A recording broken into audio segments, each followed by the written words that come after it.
Track is probably the most important thing that you're going to lay down, and there's a number of different manufacturers of track.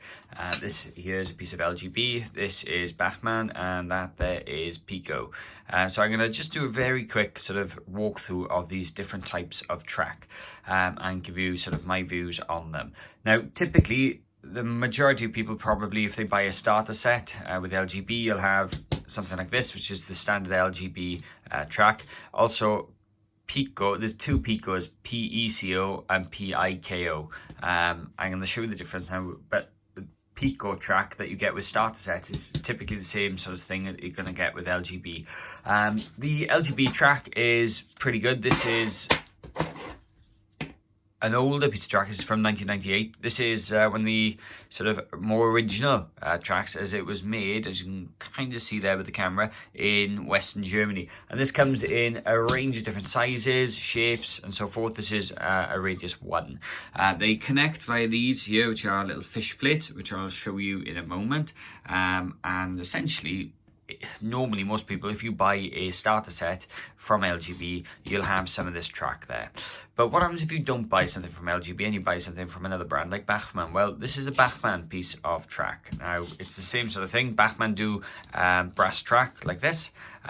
You can see this one's, I've cleaned this a little bit more than the LGB one, but the Bachmann track is a little bit different. It's the actual plastic sleepers on there are a little bit more narrow in comparison. I know this is a curved track, but you can kind of see there they are a little bit more narrow, and they're a slightly different colour. They're a black in terms of colour, whereas the sleepers on the LGB are a brown. Now, in terms of actual track itself, they both work exactly the same. The only difference you've got, Bachmann do a steel version of this, which came with a few of their starter sets, which if you leave it outside will rust. But this is the brass version, which does clean up quite nice. Now, with Bachmann, what they actually do is I know this is probably a poor piece of track here to use, but this has been outside for some time. But you can see there's a little screw on the bottom. That one there's corroded, and that keeps the track in place, right? Whereas with the LGB, what they do is they, on the fish plates, they have a little dimple, which is there. And that dimple is what keeps the track in place. Now, if you replace one of these fish plates with a pack, something like this is one out of a pack that I've got, you'll notice this doesn't have the dimple there. So that's one way to know if you go and buy any second-hand track, to see if this fish plate has been replaced. Now, between these two, if I had to pick, I always like the LGB. I always feel LGB is a little bit better. There is another option that you've got, which is this track here, which is made by a company called Piko. If I just show you this, it's Peco. I've got to be honest, this track is actually quite nice. You'll notice it's got gaps in it here. Right, this track is bendable track. It's shapeable. I will be perfectly honest, if I was building again, I'd seriously consider using Piko track. The trains run on it fine, but I just find that it cleans better than the LGB track, especially if you're using it outdoors. Now, if you're using it indoors, pretty much anything will be fine.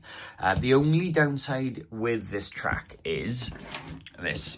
The actual size of the rail is smaller than that of an LGB. So if you're going to connect an LGB or Bachmann to the Piko track, you'll need one of these converters, which essentially has a metal strip in the bottom there, which allows power to go through, and then you have one of these plastic sort of connectors then, and you have to use these then to connect that to LGB track if you are connected. So how do you connect track together? Well, most of the time the Bachmann track and the LGB track, they will connect, but Bachmann do use different fish plates, and with Bachmann they screw together typically. The Piko track, as I've just shown you, there's different connectors. The Piko fish plates are here. They are quite small, as you can see, and you know that's not going to fit onto a LGB connector. And likewise with the LGB stuff, they are a lot bigger and they do fit onto Bachmann no problem.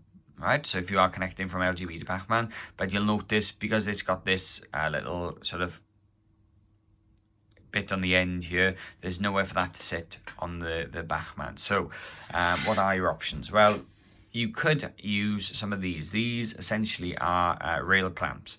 Now, they're not the cheapest to buy, and you can get them in varying forms, but what they do allow you to do is clamp, especially if you've got LGB or if you've got Bachmann, they allow it to clamp together.